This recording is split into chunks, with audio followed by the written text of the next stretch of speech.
নমস্কার বন্ধুরা, আপনারা সবাই দেখছেন সরকারি সংবাদ ইউটিউব চ্যানেল। বন্ধুরা, ইতিমধ্যেই কিন্তু কেন্দ্র সরকার বা মোদী সরকারের তরফ থেকে আরও একটি নতুন প্রকল্প শুরু করা হলো। আর এই প্রকল্পটা কিন্তু আমাদের পুরো দেশ জুড়ে শুরু করা হয়েছে। এই প্রকল্পে যদি আপনারা আবেদন করেন তাহলে কিন্তু এককালীন আপনারা 1 লক্ষ থেকে 2 লক্ষ টাকার মধ্যে যে কোনো একটা অ্যামাউন্ট আর্থিক সাহায্য হিসেবে পেতে পারেন।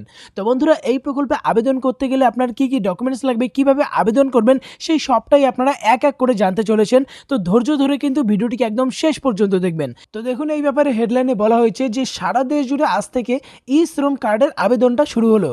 ই শ্রম কার্ড থাকলেই পাবেন 2 লক্ষ টাকা এবং 1 লক্ষ টাকা। কিভাবে আবেদন করবেন, কি ডকুমেন্টস লাগবে, কারা কারা আবেদন করতে পারবেন, কি কি প্রাথমিক যোগ্যতা থাকতে হবে, সেই সব কিছু আপনারা জানতে চলেছেন।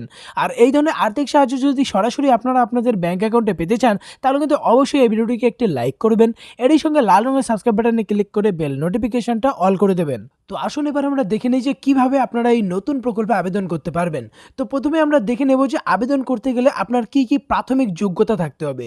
সর্বপ্রথম তো আপনার বয়সটা 16 থেকে 59 বছরের মধ্যে হতে হবে। এরই সঙ্গে ইপিএফও এবং ইএসআইসি এটার সদস্য হলে আপনারা আবেদন করতে পারবেন না। আয়কর প্রদান করেন না এমন শ্রমিকরা আবেদন করতে পারবেন। এরই সাথে অবশ্যই আপনাকে একজন গরিব ও খেটে খাওয়া মানুষ হতে হবে। এবার আমরা কথা বলবো যে আবেদন করতে গেলে কি কি ডকুমেন্টস আপনাদের লাগবে। তো সবার প্রথমে লাগবে আধার কার্ড, ব্যাংকের পাসবইয়ের xerox copy, ration card, electricity bill, আর অবশ্যই কিন্তু আপনাদের আধার কার্ডের সাথে মোবাইল নম্বরটা লিঙ্ক থাকতে হবে।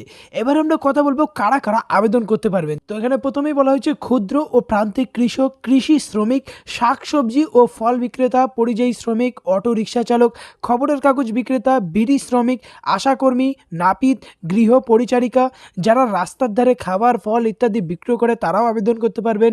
গৃহকর্মী, ধাত্রী বা দাই, লেদার শ্রমিক, সুতোর মিস্ত্রি, জেলে, ইটভাটা শ্রমিক, নির্মাণ শ্রমিক, চামড়া শিল্পে নিযুক্ত শ্রমিক ও লবণ শিল্পে নিযুক্ত শ্রমিক। এবার কথা হচ্ছে এই প্রকল্পে কি কি সুবিধা রয়েছে। তো এখানে দেখুন, প্রথমেই বলা হয়েছে দুর্ঘটনার কবলে পড়লে বীমা সুবিধা দেওয়া হয়। এছাড়াও মৃত্যু হলে বা পুরোপুরি অক্ষম হলে 2 লক্ষ টাকার আর্থিক সাহায্য দেওয়া হয়।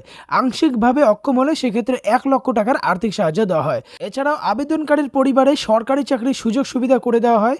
কেন্দ্র সরকারের সমস্ত প্রকল্পের সুযোগ সুবিধা দেওয়া হবে। এছাড়াও সকলকে 12 সংখ্যার একটা ই শ্রম কার্ড দেওয়া হবে। তো এবার কথা হচ্ছে এই প্রকল্পে আবেদন আপনি কিভাবে করবেন। তো এখানে দেখুন বলা হয়েছে যে আবেদন করার জন্য ওয়েবসাইটে আপনাকে যেতে হবে, সেটা হচ্ছে shramsuvidha.gov.in। এই প্রকল্পে আপনারা অনলাইনে আবেদন করতে পারবেন অথবা আপনি নিকটবর্তী যে কোনো সিএসসি সেন্টার থেকেও আবেদন করতে পারবেন। অতিরিক্ত তথ্য বা যোগাযোগ করার জন্য আপনি 14434 এই নাম্বারে ফোন করে জানতে পারবেন।